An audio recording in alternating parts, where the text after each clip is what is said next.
দেশের বিভিন্ন স্থানে সভা সমাবেশ ও মানববন্ধন সহ নানা ঘটনার আরও খবর জানাচ্ছেন লামিয়া তানজিন মাহমুদ। চুয়াডাঙ্গায় অবৈধভাবে কেনা 400 বস্তা সার জব্দ করে সার ব্যবসায়ীকে 1 মাসের কারাদণ্ড ও 20,000 টাকা জরিমানা করেন ভ্রাম্যমাণ আদালতের বিচারক।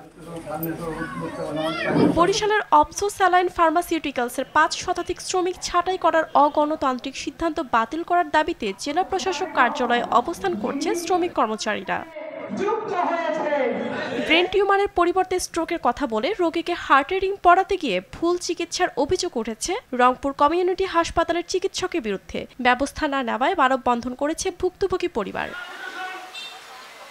যশোরের অভয়নগর উপজেলা নওয়াপাড়াতে জাতীয় নাগরিক পার্টির পদপ্রার্থী শাহজাহান কবিরের নেতৃত্বে 24 দফা ইশতেহার নিয়ে লিফলেট বিতরণ করা হয়।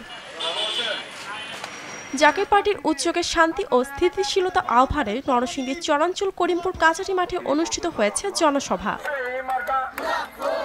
নড়াইলে জেলা প্রশাসকের সম্মেলন কক্ষে অনুষ্ঠিত হয়েছে মানব পাচার প্রতিরোধ কমিটির সভা। জামালপুরে দেওয়ানগঞ্জে জীবনের নিরাপত্তা চেয়ে ছেলে ও ভাতিজার বিরুদ্ধে সংবাদ সম্মেলন করেছেন এক বাবা। মানসিক যন্ত্রণা সইতে না পেরে ইতালি প্রবাসী স্ত্রীর আত্মহত্যার ঘটনায় দোষীদের বিচার চেয়ে মাদারীপুরে সংবাদ সম্মেলন করেছেন নিহতের পরিবার।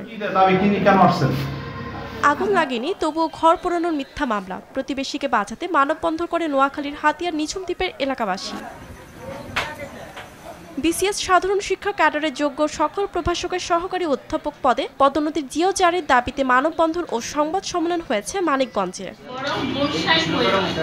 রাঙ্গামাটির বিলাইছড়ির সীমান্তবর্তী দুর্গম দোপানীছড়ায় অসহায় প্রান্তিক জনগোষ্ঠীকে বিনামূল্যে চিকিৎসা সেবা ও ওষুধ বিতরণ করেছে বিজিবি। দিনাজপুরে ঘোড়াঘাটে অনুষ্ঠিত হয়েছে সাংস্কৃতিক পরিবেশনা, ক্রীড়া, চিত্রাঙ্কন ও কুইজ প্রতিযোগিতা।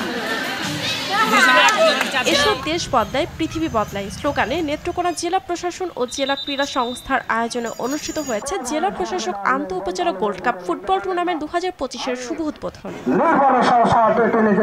লামিয়া তানজিন মাহমুদ, RTV।